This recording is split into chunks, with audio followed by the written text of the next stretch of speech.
Sovereignty as a concept was born in Europe. It was created in Europe. They created the nation state. The Europeans invented it. And through the colonial empire, they went globally, and then they passed the sovereignty notion on to the rest of the world. The Europeans have thrown sovereignty out the window. Well, the Canadian Council of Chief Executives is an organization whose members essentially are the 150 CEOs of Canada's largest corporations. I think we've seen the concept of national sovereignty eroded in a whole variety of ways. And while it's an important concept, you know, it's compromised by the Geneva Convention. It's compromised by every treaty that any country enters into. It's compromised by the Charter of the United Nations. It's compromised by the human rights laws. So we, you know, I think we need to be a little bit mature about the concept of sovereignty. I find it amusing when people put sovereignty as in a kind of crystal jar and say, well, this is the ultimate. Sovereignty is the ability of a country to act in its own best interests in accordance with international law and its commitments to other countries.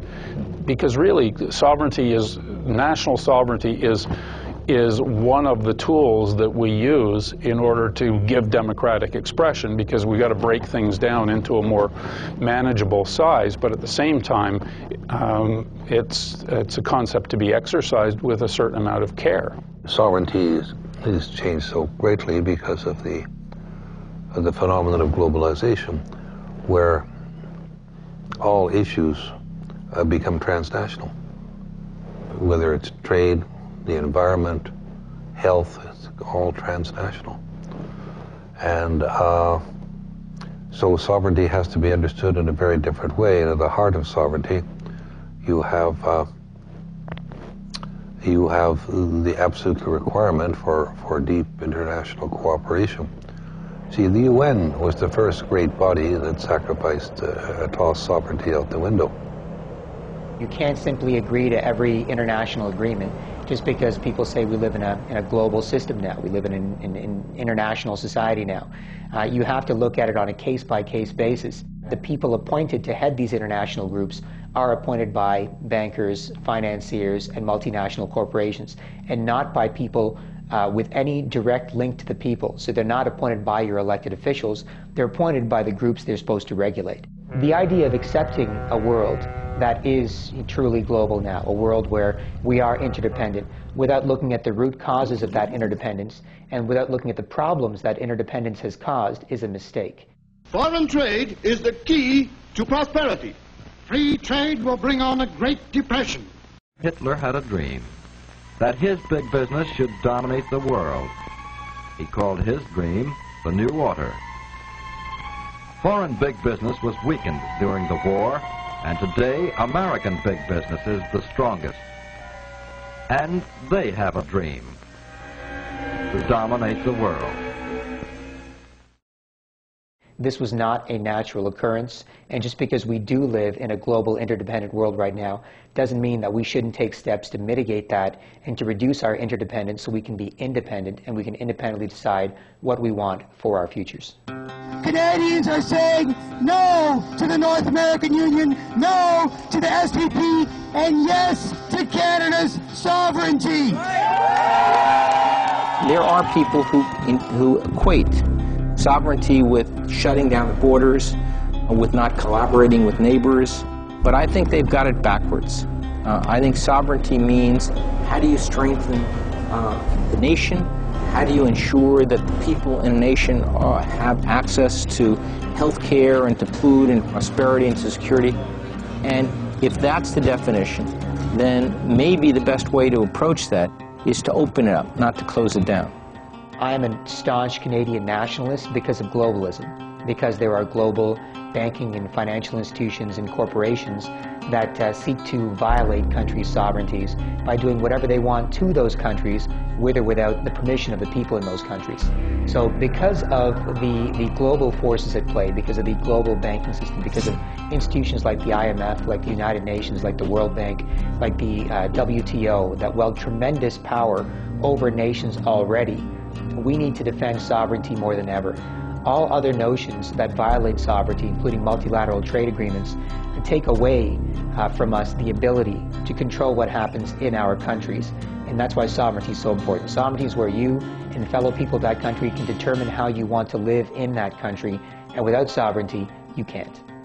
I hope you know who Laura Secord was.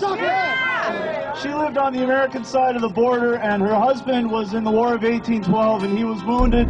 So she was looking after him when a couple of American soldiers busted into her house, forced her to belay them, and the American soldiers didn't know how potent our beer was, so they got a little loopy. And they started talking about their plans to invade Canada. And she overheard this, and she ran 30 kilometers, climbed the Niagara Escarpment, collapsed in front of the Indians, and told John Fitzgerald about the plan to annex Canada.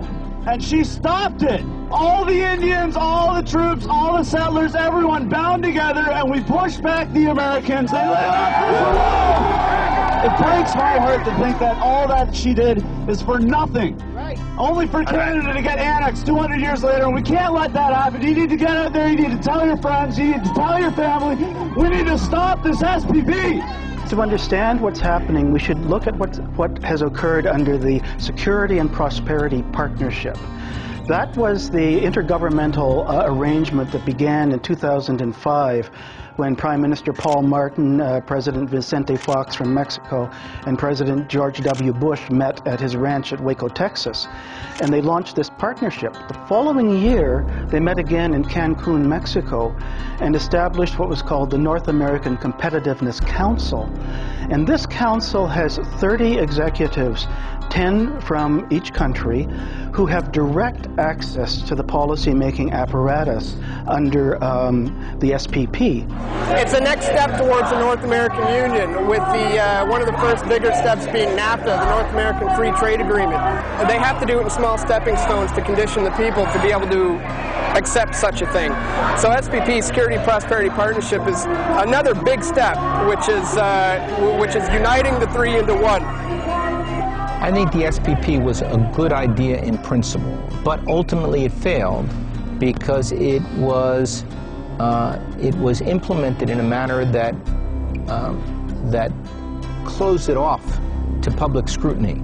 And the only people who were invited into the room were the largest CEOs of the largest businesses in the three countries. And each working group covers every single area of North American society, and it basically says we're going to set the rules for each area of society across North America, irrespective of what the people in the countries want. What are your thoughts on the SPP, its penchant for secrecy and the lack of democratic process? This is the leaders' initiative, the Security and Prosperity Partnership? Yeah, the Security and Prosperity Partnership. I think we elect people in broad-based democratic processes in order to govern. And when they are seeking re-election, we have the ultimate consultation and the opportunity, if we don't like what they've done, to throw them out. I don't think that democracy means that every citizen is present in every discussion, you know, wherever and whenever it's held.